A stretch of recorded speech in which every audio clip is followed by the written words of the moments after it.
Hello friends, ఎలా ఉన్నారు? బాగున్నారు కదా? ఇంతకుముందు అయితే మనం రీఅరేంజ్మెంట్ ఆఫ్ వర్డ్స్ అనేది చూసాము. ఎవరైనా ఈ టాపిక్ ముందైతే వాచ్ చేయకపోతే వాచ్ చేయండి ఫ్రెండ్స్. ఎందుకంటే అది మీరు ఒకసారి చేసినట్లయితే ఇది మీకు చాలా ఈజీగా అర్థమవుతుందండి. అందుకనే ఆ వీడియో మీకు చూడమంటున్నాను. రీఅరేంజ్మెంట్ ఆఫ్ వర్డ్స్ అన్నట్టు. ఓకేనా ఫ్రెండ్స్, ఇక్కడ చూద్దాం. ఇది one of the most important టాపిక్స్లో ఇది ఒకటండి. ఇది చాలా రిపీటెడ్గా అయితే బ్యాంకింగ్లో అడుగుతూ ఉంటాడు. ఏంటంటే ఇది ఒక పారాగ్రాఫ్ ఉంటుంది. అది దేని తర్వాత దేని మాట్లాడుతున్నాడు అనేది మనం ప్రాపర్గా అరేంజ్ చేయాలి. ఓకేనా, దాన్ని రీఅరేంజ్మెంట్ ఆఫ్ సెంటెన్సెస్ అంటాము. ఈరోజు ఒకటి తీసుకున్నానండి ఎగ్జాంపుల్ కోసం. అది మీరైతే ఫస్ట్ టైం కనుక చూస్తున్నట్లయితే నా వీడియోని మీరు పాజ్ చేసేసి మీరైతే మీ ఒపీనియన్లో రీఅరేంజ్మెంట్లో ఏది ఫస్ట్ వస్తుంది, దాని తర్వాత ఏది నెక్స్ట్ వస్తుంది అనేది మీరు అరేంజ్ చేసుకోండి. At the end of the వీడియోలో నేను మీకు ఆన్సర్స్ ఇస్తాను. ఆన్సర్ చూడండి. తర్వాత నేను దీన్ని ఏ విధంగా హ్యాండిల్ చేయాలనే దాని గురించి కొన్ని క్లూస్ అయితే ఇస్తాను. దాని ద్వారా మీరు 100% దీన్ని చేయడానికైతే 100% సక్సెస్ అవుతారని అయితే నేను చెప్తున్నాను. ఓకేనా ఫ్రెండ్స్, ఇది ఎలా చేయాలనేది ఇప్పుడు మొదలు పెడతాను. చూడండి. ఫస్ట్ 1 మినిట్ అయితే మీరు దీన్ని చదవడానికి ట్రై చేయండి ఫ్రెండ్స్. చదివిన తర్వాత కొంచెం అర్థం చేసుకోవాలి. ఓకే, అర్థం చేసుకున్న తర్వాత అసలు దేని గురించి మాట్లాడుతున్నాడు ఇతను అనేది మనం తెలుసుకోవాలి. ఓకేనా, దేని గురించి మాట్లాడుతున్నాడు ఇదే అని కాదు, వేరే ఏ వచ్చినా కూడా మీరు ఏం చేయాలంటే అసలు థీమ్ ఏముంది, దేని గురించి మాట్లాడుతున్నాడు. ఓకేనా, ఒక మూవీకి వెళ్తే ఫస్ట్ ఇంట్రడక్షన్ ఉంటుంది, దాని తర్వాత ఫైట్ సీన్స్ ఉంటాయి, లాస్ట్లో కంక్లూజన్ ఉంటుంది. ఇది కూడా మనకి ఎలాగంటే ఫస్ట్ ఇంట్రడక్షన్ పార్ట్ ఉంటుంది, మధ్యలో కొన్ని కనెక్టింగ్ సెంటెన్సెస్ ఉంటాయి, దాని తర్వాత కంక్లూజన్ ఉంటుంది. సింపుల్ అండి. ఓకేనా, ఏరీ ఈజీ. మీరు ఈజీగా అయితే ఈ సెక్షన్ అయితే చేస్తారు మీరు. ఓకేనా, first word first sentence last sentence identify చేయడం చాలా ఈజీ. బట్ మధ్యలో మీరు ఒకేలా రాంగ్ చేయొచ్చు. అది కూడా రాంగ్ చేయకుండా ఎలా ఉండాలనే టెక్నిక్స్ అయితే నేను చెప్తాను. ఈ వీడియో తప్పకుండా చూడండి ఫ్రెండ్స్. ఇందులో మీరు గుర్తుంచుకోవాల్సింది ఏంటంటే ఒకవేళ సెంటెన్స్ స్టార్ట్ అవుతుందంటే ఆ సెంటెన్స్ 100% మిగతా సెంటెన్స్ మీద ఆధారపడకుండా ఉంటుంది. అది ఫస్ట్ పాయింట్. ఓకేనా, సెకండ్ పాయింట్ ఏంటంటే మీకు కంజక్షన్స్ చెప్పాను. కంజక్షన్స్ ఏమన్నీ సిన్స్ కానీ, బికాస్ కానీ, తర్వాత నెయిదర్ నార్ కానీ, ఎయిదర్ ఆర్ కానీ, నో సూనార్ కానీ, హార్డ్లీ కానీ, స్కేర్స్లీ కానీ ఇవి వచ్చుండి వీటి యొక్క కనెక్టింగ్ పార్ట్స్ బట్ కానీ ఇవి కనుక వస్తే వీటికి ముందు 100% ఏదో ఒక జాయినింగ్ వర్డ్ అనేది ఉందని అర్థం. ఓకేనా, ఇవి తర్వాత ఒక్క సెంటెన్స్ మాత్రం చూడండి. ఇన్ ఎడిషన్ టు, బిసైడ్స్, ఓకేనా, బికాజ్ ఆఫ్, వీటితో మాత్రం స్టార్ట్ కాదు. ఇవి కూడా వీటికి ముందు సంథింగ్ ఏదో ఉందని మీరు అర్థం చేసుకోవాలి. ఓకేనా ఫ్రెండ్స్, వీటికి ముందు కూడా కొంచెం ఏదో ఉందని మీరు అర్థం చేసుకోవాలి. తర్వాత కంక్లూజన్ని ఎలా ఐడెంటిఫై చేయాలంటే హౌఎవర్ అనేసి ఇస్తాడు, ఫైనల్లీ అని ఇస్తాడు, ఎట్ ది ఎండ్ అనేసి ఇస్తాడు. ఒక్కొక్కసారి మీరు కంక్లూజన్ చాలా ఈజీగా గుర్తుపట్టేసుకుంటారు. ఓకేనా, చాలా ఈజీ అండి. హౌఎవర్ కానీ, ఫైనల్లీ కానీ, లాస్ట్లీ కానీ అనేది ఇస్తూ ఉంటాడు. బట్ నేను చెప్పింది 100% అన్నిట్లో అదే విధంగా ఇస్తాడంటే కాదు. కొన్నిసార్లు హౌఎవర్ అనేసి ఇచ్చేసి కూడా కొన్నిటిని స్టార్ట్ చేస్తూ ఉంటారు. ఓకేనా ఫ్రెండ్స్, బట్ నేను మీకు ఏ విధంగా ఈజీగా హ్యాండిల్ చేయాలనే దాని గురించి చెప్తున్నాను. ఓకేనా, ఈ అయితే 90% ఇదే విధంగా ఇస్తాడు ప్యాటర్న్, బట్ 10% వ్యారీ అవుతుంది. అక్కడ మీరు కేర్ఫుల్గా ఉండాలి ఫ్రెండ్స్. వాటి మీద కూడా కొన్ని వీడియోస్ అయితే చేస్తాను, బట్ ఈరోజు మీకు శాంపుల్ కోసం ఇది ఇచ్చాను. ఓకేనా ఫ్రెండ్స్, మీరైతే ఫస్ట్ దీన్ని చదవండి, అర్థం చేసుకుని తర్వాత అరేంజ్ చేయండి. తర్వాత నేను ఇప్పుడు ఎక్స్ప్లెనేషన్ ఇస్తున్నాను, మీరు వినండి దీన్ని. ఓకేనా ఫ్రెండ్స్, ఫస్ట్ వన్ అయితే చూద్దాం. As a result of this remarkable flexibility English is today's international language. చూడండి, యాజ్ ఏ రిజల్ట్ అన్నాడు.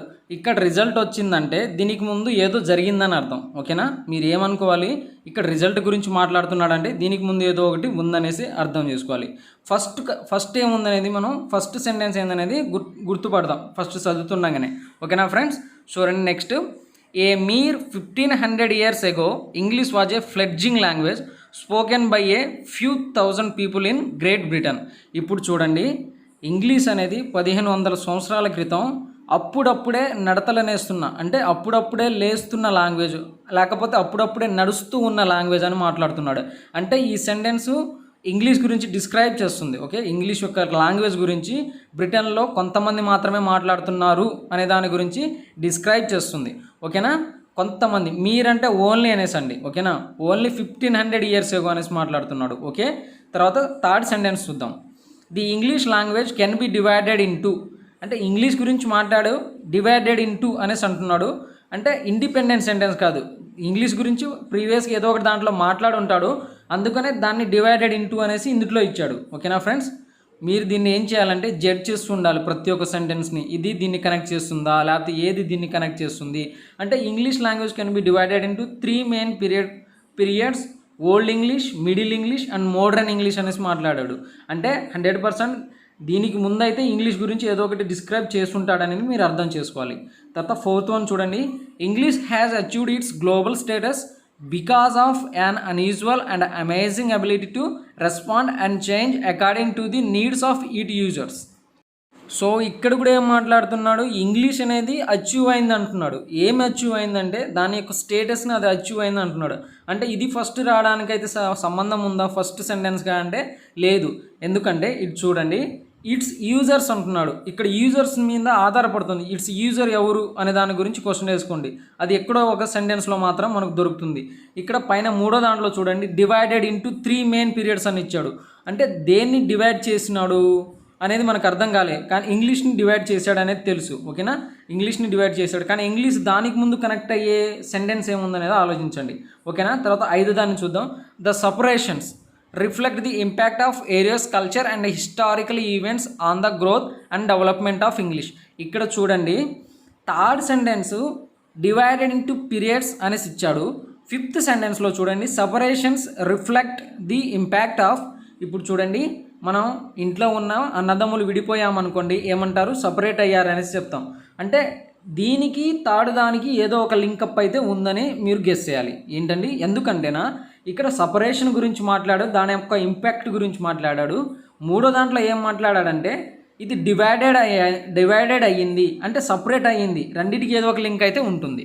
సో ఇది కూడా ప్రాబబ్లీ ఫస్ట్ రావడానికి అయితే ఛాన్స్ లేదు. తర్వాత 6th వన్ చూడండి. Today English is a thriving vigorous language spoken by nearly 1/4 of the population of the world. ఇక్కడ చూడండి ఫ్రెండ్స్, 2nd వన్ చూడండి. 1500 సంవత్సరాల క్రితం ఇంగ్లీష్ మాట్లాడేవాళ్ళు ఒక బ్రిటన్లో మాత్రమే ఉన్నారనేసి చెప్తున్నాడు.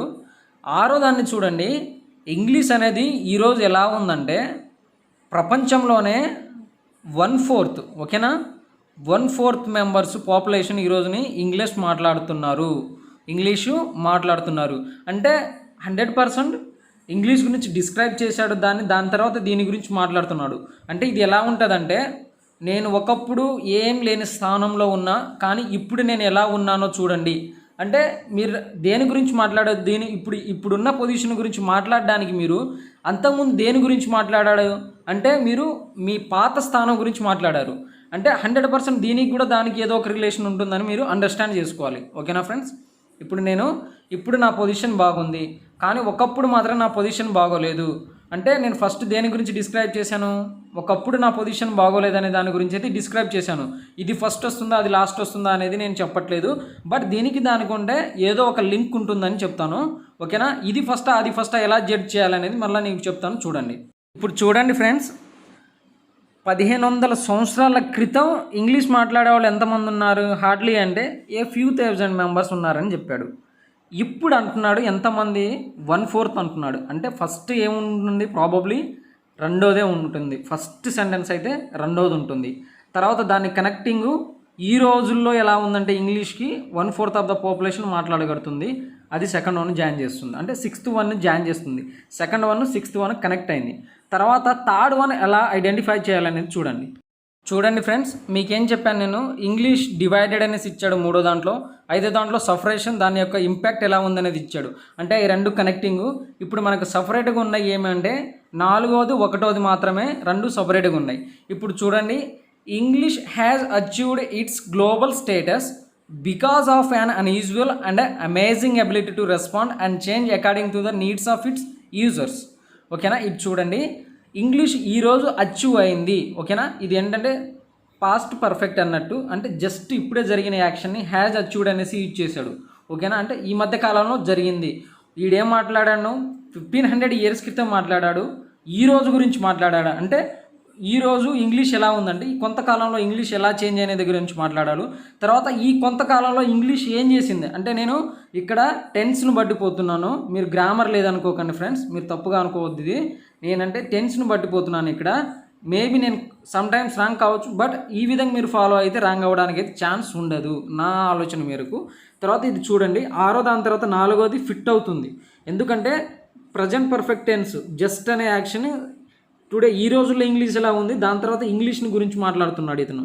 చూడండి, English has achieved it's global status because of an unusual and amazing ability to respond and change according to the needs of it's users. ఓకేనా.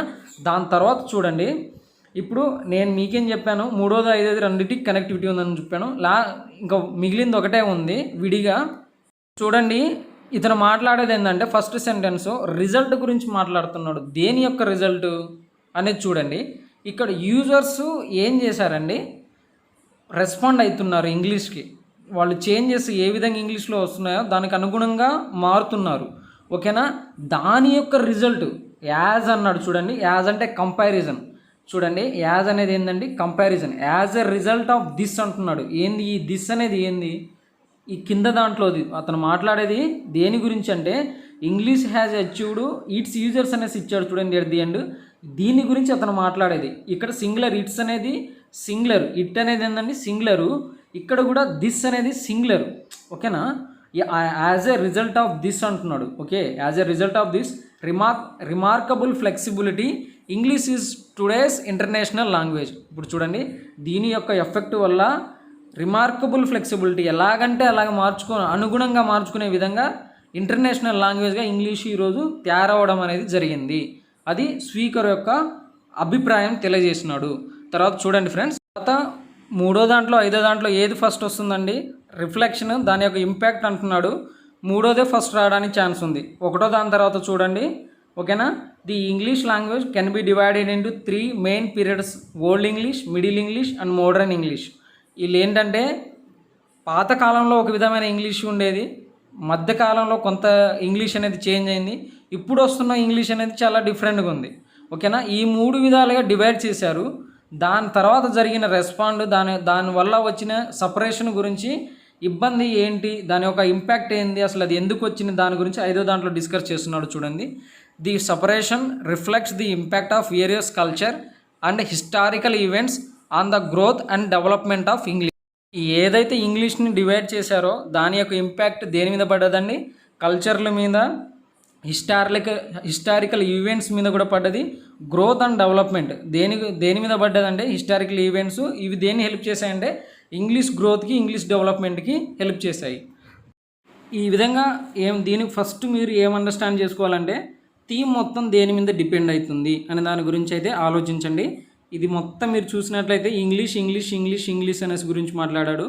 ఫస్ట్ అతను మాట్లాడాల్సిన మోటివ్ ఏంటంటే ఒకప్పుడు ఈ పరిస్థితిలో ఇంగ్లీష్ ఉండేది, ఈ రోజుల్లో ఇంత మెరుగ్గా అయింది అనేసి మాట్లాడాడు. ఓకేనా. ఫస్ట్కి లాస్ట్కి ఏందండి, అప్పుడు అలా ఉండేది, ఇప్పుడు చేంజెస్ అవ్వుకుంటూ ఇంత చేంజ్ అయ్యింది అనేసి మాట్లాడాడు. చూడండి ఫ్రెండ్స్, ఇప్పుడు ఆన్సర్ అయితే మీకు చెప్తాను. ఆఫ్టర్ రీఅరేంజ్మెంట్ చేసిన తర్వాత ఇదైతే ఆన్సర్ అండి. ఓకేనా. నేనైతే మీకు ఆన్సర్ను చెప్పి అయితే మీకు చెప్పలేదు, మీకు ఏ విధంగా ఫాలో అయ్యాను అనేది చెప్పాను. బ్లైండ్గా ఇదే విధంగా మీరు ఎగ్జామ్లో ఫాలో అవ్వండి, మార్క్స్ 100% మీకు వస్తాయి. ఓకేనా. బట్ నేను మీకు స్మాల్ రిక్వెస్ట్ చేస్తున్నాను, నేను చెప్పిన దీని మీద మీరు మోర్ ఎక్సర్సైజ్ అనేది చేయండి. ఏం చేయాలి, మీరు రోజుకు రీఅరేంజ్మెంట్ అనేది 1 కానీ 2 కానీ రీఅరేంజ్మెంట్లు మీరు చేస్తే మీరు సక్సెస్ అనేది పక్కాగా సాధిస్తారు. ఓకేనా. మీరు 1 కానీ 2 కానీ రీఅరేంజ్మెంట్లు డైలీ ప్రాక్టీస్ చేయండి, మీకు 100% స్కోర్ అనేది ఇంప్రూవ్ అవుతుంది. ఎలా హ్యాండిల్ చేయాలనేది ఇంకా ఇంప్రూవ్ అవుతుంది. ఫ్రెండ్స్, ఎవరైనా నా ఛానల్ ఫస్ట్ టైం కనుక చూసినట్లయితే, మీకు నా సెషన్ కనుక నచ్చినట్లయితే ఒక సబ్స్క్రైబ్ అండ్ ఒక లైక్ మాత్రం వేసుకోండి ఫ్రెండ్స్. మళ్ళీ ఇంకో వీడియోతో మీ ముందు ఉంటా. Until then, bye bye, take care.